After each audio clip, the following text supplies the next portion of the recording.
यह कहानी एक युवा विधवा लैला की है जो अपने ससुर के साथ चेन्नई की एक छोटी सी होटल में रहती है। होटल कहने को तो होटल है, लेकिन वहाँ का माहौल घर जैसा ही है। पुरानी दीवारें, फीकी पेंटिंग्स और वो सन्नाटा जो रातों को और गहरा हो जाता है। लैला की उम्र महज 24 साल है, लेकिन जीवन ने उसे इतनी जल्दी इतना कुछ सिखा दिया है कि वह खुद को कभी कभी 40 की उम्र वाली औरत महसूस करती है। उसके चेहरे पर हमेशा एक हल्की सी उदासी छाई रहती है, लेकिन आंखों में एक जिद है, जीने की, आगे बढ़ने की। एक साल पहले की बात है। लैला की सासू माँ की मौत हो गई थी। वह लंबी बीमारी से जूझ रही थी, कैंसर जैसी कोई घातक बीमारी जो धीरे धीरे पूरे परिवार को खा गई। सासू माँ के जाने के बाद घर में जैसे जीवन ही ठहर गया। ससुर जी, जिनका नाम रामनाथ है, लेकिन लैला उन्हें हमेशा ससुर जी कहकर पुकारती है, वह पूरी तरह टूट गए थे। पहले वह एक जिंदा दिल इंसान थे, दोस्तों के साथ घूमना फिरना, बाजार जाना, हंसना बोलना। लेकिन अब वह बस घर की 4 दीवारों में कैद हो गए थे। सुबह उठते, चाय पीते, टीवी पर क्राइम शो देखते और रात को सो जाते।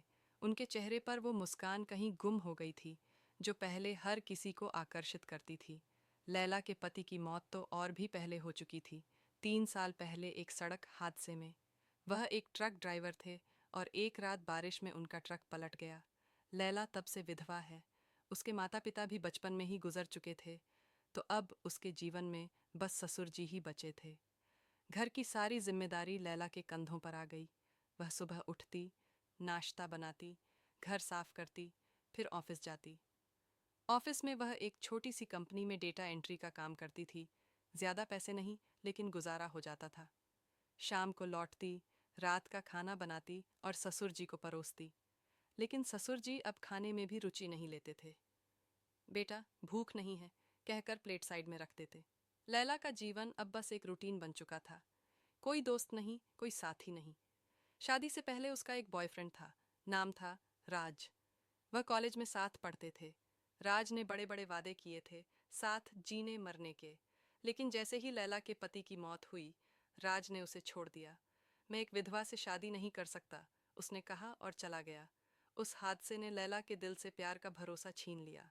अब वह सोचती, प्यार क्या है, बस एक छलावा। जीवन में अब बस अंधेरा ही है, कोई रोशनी नहीं, कोई उम्मीद नहीं। लेकिन ससुर जी का दुख लैला को सबसे ज्यादा सताता था। वह देखती कि वह कैसे अकेले बैठे रहते हैं, आंखों में दूर कहीं खोए हुए। वह चाहती थी कि ससुर जी फिर से जीना शुरू करें, पहले जैसे, दोस्तों से मिलें, बाहर घूमें, हंसें। लेकिन वह तो नुक्कड़ तक सब्जी लेने जाते, बस। बाकी समय टीवी पर क्राइम स्टोरी देखते। लैला को वो प्रोग्राम कभी पसंद नहीं आया। हर एपिसोड में कोई लड़की का शोषण, कोई अपराध। वह सोचती, दुनिया में इतना अंधेरा क्यों है। लेकिन ससुर जी को शायद उसमें कोई सुकून मिलता था, या शायद वह खुद को उसमें भूल जाते थे। लैला हर रात सोचती, क्या मैं ससुर जी को खुश कर सकती हूँ? क्या कोई तरीका है उनकी जिंदगी में रंग भरने का? वह छोटी छोटी कोशिशें करती, कभी उनके लिए स्पेशल चाय बनाती, कभी पुरानी फोटोज दिखाती, लेकिन कुछ असर नहीं होता। ससुर जी बस मुस्कुरा देते, लेकिन वो मुस्कान नकली लगती। एक रात की बात है, समय करीब 2 बजे का होगा। लैला पानी पीने उठी। घर में पूरा अंधेरा था, सिर्फ बाहर से स्ट्रीट लाइट की हल्की सी रोशनी आ रही थी। नीचे का कमरा लैला का था, ऊपर ससुर जी का। तभी ऊपर से कुछ गिरने की आवाज आई, जैसे कोई गिलास या बोतल गिरी हो।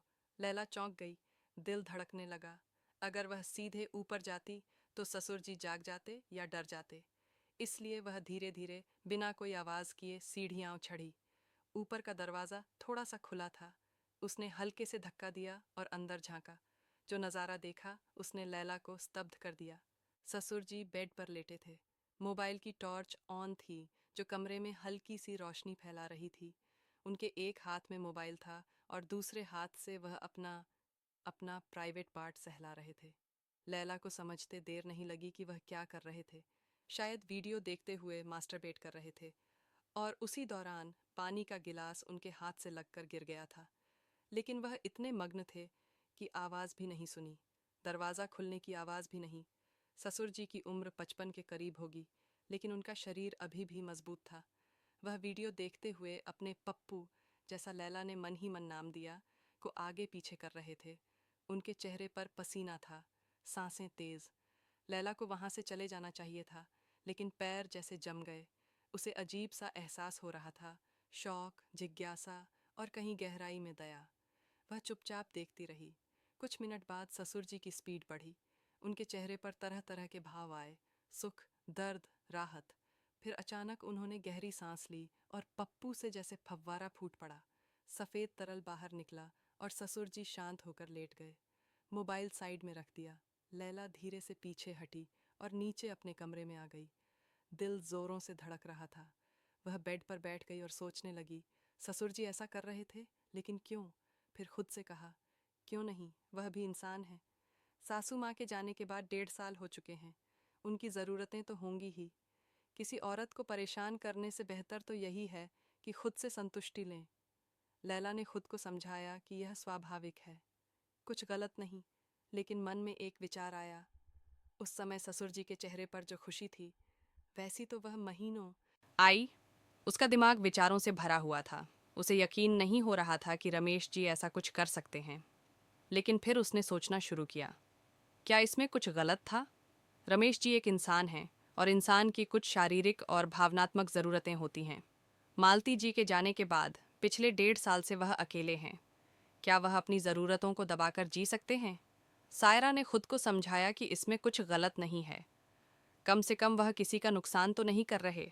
लेकिन फिर भी उसके मन में एक अजीब सी बेचैनी थी। वह सोचने लगी कि क्या वह रमेश जी को फिर से खुश कर सकती है? क्या कोई ऐसा तरीका है जिससे उनकी ज़िंदगी में फिर से रंग भरे जा सकें? अजय, जिसके साथ वह एक सुखी भविष्य की कल्पना करती थी, लेकिन अजय ने उसे छोड़ दिया था और उस धोखे ने सायरा के दिल में प्यार के प्रति अविश्वास पैदा कर दिया था। अब उसके जीवन में सिर्फ एक ही रिश्ता बचा था, रमेश जी के साथ। रमेश जी और सायरा का रिश्ता सम्मान और दूरी का था। वह एक दूसरे की ज़रूरतों का ख्याल रखते थे, लेकिन बातचीत बहुत कम होती थी। सायरा चाहती थी कि रमेश जी फिर से पहले जैसे हंसमुख हो जाएं, लेकिन उसे समझ नहीं आता था कि वह कैसे उनकी ज़िंदगी में रंग भर सकती है। अगले दिन सुबह सायरा रसोई में नाश्ता बना रही थी।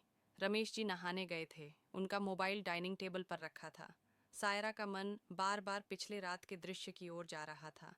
उसने एक पल के लिए सोचा, क्या वह रमेश जी के मोबाइल में देखे कि वह कौन से वीडियो देखते हैं? उसका दिल जोर जोर से धड़क रहा था, लेकिन उत्सुकता ने उसे रोक लिया। उसने धीरे से मोबाइल उठाया। फ़ोन अनलॉक था। उसने ब्राउज़र की हिस्ट्री खोली और कुछ वीडियो के नाम देखे। रोमांटिक कहानियाँ, प्यार की अनकही दास्तान, ससुर बहू की कहानी। ये नाम देखकर सायरा का दिल धक से रह गया। लेकिन जैसे जैसे उसने वीडियो के थंबनेल देखे, उसे समझ आया कि ये वीडियो सिर्फ शारीरिक आकर्षण के बारे में नहीं थे। उनमें भावनात्मक जुड़ाव की कहानियां थीं, जहां रिश्तों को सम्मान और प्यार के साथ दिखाया गया था। सायरा को हैरानी हुई। रमेश जी सिर्फ शारीरिक ज़रूरतों के लिए ये वीडियो नहीं देख रहे थे। वह शायद उस खालीपन को भरना चाहते थे जो मालती जी के जाने के बाद उनकी ज़िंदगी में आ गया था। सायरा ने फ़ोन रख दिया और चाय बनाने में जुट गई, लेकिन उसका दिमाग अब सवालों भरा हुआ था। उसी दिन सायरा ने रमेश जी के लिए ख़ास तौर पर उनका पसंदीदा खाना बनाया, मसाला डोसा और नारियल की चटनी। जब वह खाना परोस रही थी, रमेश जी ने उसकी ओर देखा। उनकी आंखों में एक हल्की सी चमक थी जो सायरा ने लंबे समय बाद देखी थी। सायरा, तू इतना काम करती है, थोड़ा आराम भी कर लिया कर, रमेश जी ने धीरे से कहा। सायरा मुस्कुराई। बाबूजी, आपके लिए जो करूं वो थकावट नहीं लगता। रमेश जी कुछ नहीं बोले, बस एक गहरी सांस ली और खाना खाने लगे। सायरा को लगा कि उनके मन में भी कुछ चल रहा है। उस रात जब वह अपने कमरे में थी, उसने खुद से सवाल किया, क्या वह रमेश जी को फिर से जीने की वजह दे सकती है? और क्या वह वजह वह खुद हो सकती है? अगले कुछ दिन सायरा के लिए अजीब थे। वह रमेश जी को देखकर उनके मन की बात समझने की कोशिश करती थी। वह चाहती थी कि रमेश जी फिर से पहले जैसे हंसमुख हो जाएं, लेकिन उसे समझ नहीं आ रहा था कि वह कैसे उनकी मदद कर सकती है। एक शाम जब वह ऑफिस से लौटी, रमेश जी हमेशा की तरह टीवी के सामने थे। सायरा ने उनके पास जाकर बैठने का फैसला किया। उसने धीरे से उनका हाथ छुआ और पूछा, बाबूजी, आपने आज कुछ खाया? रमेश जी ने उसकी ओर देखा। हाँ बेटी, तू इतना परेशान क्यों होती है मेरे लिए? सायरा ने हल्के से मुस्कुराते हुए कहा, क्योंकि आप मेरे लिए अब सिर्फ ससुर जी नहीं, मेरे परिवार हैं। रमेश जी की आंखों में एक पल के लिए कुछ चमका, लेकिन फिर वह चुप हो गए। सायरा ने हिम्मत जुटाकर कहा, बाबूजी, मैं जानती हूँ कि आप माँ जी को बहुत याद करते हैं, लेकिन क्या आप हमेशा ऐसे ही रहेंगे? क्या हम दोनों मिलकर इस घर को फिर से हंसी खुशी से नहीं भर सकते? रमेश जी ने उसकी ओर देखा। उनकी आंखों में एक गहरी उदासी थी। सायरा, कुछ चीज़ें टूटने के बाद जुड़ती नहीं, लेकिन कुछ चीज़ें नई शुरुआत से बन सकती हैं, सायरा ने धीरे से कहा। उस रात सायरा ने अपने कमरे में बैठकर बहुत सोचा। क्या वह रमेश जी के लिए वह साथ बन सकती है जो उनकी जिंदगी में खालीपन को भर दे? क्या यह गलत होगा? समाज क्या कहेगा? लेकिन फिर उसने सोचा, समाज तो हमेशा कुछ न कुछ कहता है। क्या वह अपनी और रमेश जी की खुशी के लिए समाज की